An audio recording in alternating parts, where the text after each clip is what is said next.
I just fresh out of the shower, and I've had a realization that has really taken a weight off my shoulders. Um, some background, um, talking about comparative religion. I was raised Christian, but my dad was okay with Buddhism and Hinduism. He's pretty much like, Christianity is the one true religion, but Paul McCartney was into Buddhism and Hinduism, so I guess it's okay because it's part of my generation, you know. So I grew up in the Christian background thinking that, basically there's original sin and everything's tainted, and then I would look to things like Hinduism and Buddhism really saying a similar kind of thing, but different in a way. Buddha's first noble truth is, of course, all is sorrow, and he follows that up with the cause of suffering is attachment to the things you like.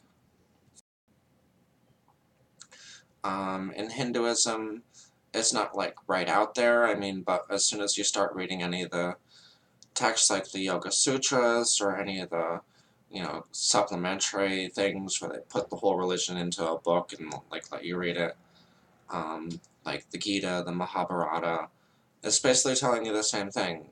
Um, Life's not worth living. I'm sorry to say it like that. I don't want to offend people, but that's basically what the ultimate truth as far as like your desires and your wants and being happy and stuff.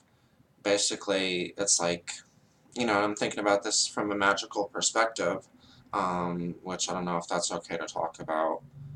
Um, but yeah, in Hinduism and Buddhism, they acknowledge there's magical powers, but they're part of the illusion, and you'll get more karma, and um, it's not worth it. You might as well transcend and be someplace else. Um, then, and that's paganism, and then Western paganism is more like, have fun. Like I'm thinking like the Greek mythologies and stuff. The gods are playful, and there's witches that you know do all sorts of weird things, and they're not trying to transcend. They're very part of the material world. And then, like, people compare Christianity and Buddhism, and they say that, well, okay, there's original sin. Original sin really isn't part of the things Jesus talked about, Yeshua talked about. That's more like an add-on of dogma and stuff that different churches, you know, put on there. But people think of that. They think like, well, there's original sin in Christianity. There's no original sin in Buddhism. There's no savior. Um, and then people try to make the comparison like, well, Christianity is all about compassion and love your neighbor as yourself, and Buddhism is about compassion and loving kindness, and they're both about the golden rule. And I'm like, I'm in the shower and I'm working on my magical powers for different goals, chanting, and I'm like, well, what's the point? Nothing's worth it. Why am I in the shower saying my mantra and, you know, doing all this goal setting visualization and stuff? Because, life sucks. And it's like, occurred to me, like, okay, this is Buddha's so called noble truth that all is sorrow, all is suffering. And, it's part of Hinduism too. And it's like this giant dark cloud is a negative affirmation. And I don't think people really think about it like that. To have a whole religion based on a negative affirmation, that can't be good. It's just like saying, life sucks. And when people compare Christianity and Buddhism, they don't take into account the things Yeshua said. He said, they take into account original sin and loving kindness and stuff, but really, you start thinking about what Yeshua said. lots of the things he said were like, seek and you'll find, knock and it'll be open, ask and it'll be given. You know, seek for things that make you happy.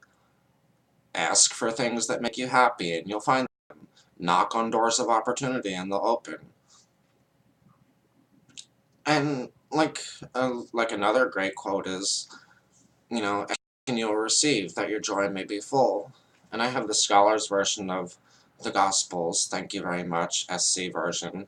So the translation there is, ask and you'll receive, that your bliss may be complete. Really kind of a positive affirmation. I think that is one of the key, actual differences between Christianity and Buddhism and that Eastern kind of mindset, is that one is a very, happy affirmations, dotted into the teaching, and in Eastern religions, Eastern paganism, very negative. Life sucks. You might have a piece of cake, but you're going to eat it, and then it's going to be all gone. And it won't be the perfect piece of cake. Life just sucks. And then you'll be hungry again. You won't have any cake left. And Jesus is like, you know, ask for a piece of cake. You'll get a piece of cake. Look for a piece of cake. You'll find a piece of cake. Knock on a bakery door. Give them some money. They'll give you a piece of cake. It's all good.